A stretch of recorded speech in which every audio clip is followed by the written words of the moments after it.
The following video has been made for Yokoi Kids, a Game Boy Game of the Month club that anyone can join. Submit videos, art, comics, and join the discussion on the Game of the Month. Links and more info are in the description. There he is, sound asleep. Oh no. Oh shit, he's Wait, what the hell is that? I'm not knocking a commercial because it's in a different language that I don't understand. I'm just confused at what I saw. Well, that wasn't so bad. I mean, I've seen the worst of the Wario Land commercials, so there ain't nothing left that could scare me now.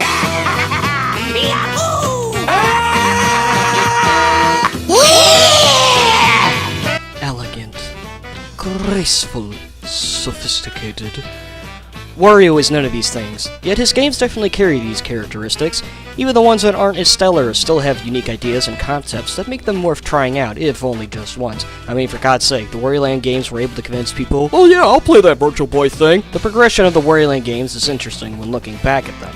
Super Mario Land 3, or otherwise known as, okay guys, let's tone it down a bit. How about we just go to the beach and go sailing on a ship? Also, where's my wallet? Virtual Boy Wario Land, the one game that is worth playing on that goofy looking thing. Now back to Wario Land 2, an entire game that is devoid of typical platforming and game design conventions. Most notably because there are no lives, health, or power-ups for that matter. Wario Land 2 was the start of not only giving Wario games their own identity, but to go with new ideas of platforming rules, conventions, and ideas. The only thing that hasn't changed much is the story, which isn't anything special outside of these amusing cutscenes that play during the game's story mode. Captain Buttersworth Syrup stole my money that I stole. I want it back. Wham! It's a fun setup that has plenty of fun environments and different goals, from turning off an alarm clock, dropping the ship's anchor, or just reaching the end or finding secret exits. No matter the end goal, it's all about doing the same thing you'll be doing about 80% of the game. Charging into walls, destroying the floor brick by brick with ground pounds, or just chucking whatever enemy that walks towards you. Okay, yeah, there's a whole gimmick about harming Wario in various ways, but it's infrequent most of the time. The most you'll get out of these involve getting past certain obstacles or just avoiding enemies that can cause these transformations, which can be obstacles in of themselves. These transformations would be better utilized in future titles, but here, it's just there. It still adds a fun layer to the level design though. Grabbing as much gold as possible to get each level secret treasure from minigames. These you have to spend money on, but nabbing both of the treasure and the map pieces to the final level is all part of the 100% completion experience. You may not be able to die, but losing coins over and over after getting hit from enemies will ruin your chances of having enough for these minigames. I beat the game 100% myself, and it's not too difficult to get through. It's a nice balance overall, despite the annoyances when it comes to Wario's knockback. Seriously, look at this.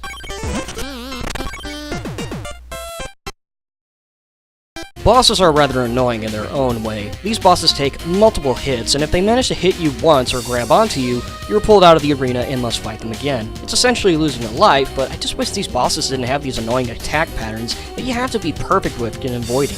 It's important to remember that Wario is a very hefty character, so these bosses are a pain, with exception to this guy, Dunk. This is the best boss fight by far, not only for the creativity, but allowing you to take multiple hits and make multiple mistakes, rather than the whole, one mess up and it's back to the start for you! Beating this whole game 100% can take a bit, clocking in over 10 hours. Got a ton of different levels with unique bosses, even having different ending sequences, which are the same, just slightly different. Still involves Wario leading with treasure in tow. It's a fun time getting everything when the game doesn't give me burnout from breaking blocks nonstop.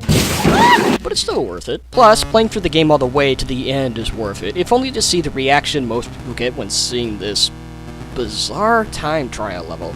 I was frightened enough as is from Wario Land commercials, but this environment altogether with the eyes, the mouth, the ears, and this music that just makes me uncomfortable. I have no earthly clue what's going on, and after beating it, I don't want to go back to it again, since the level designers thought it was a good idea to go back to the Lost Levels design mentality. That is, to be a dick. At least you get this cute little Game & Watch minigame for your trouble.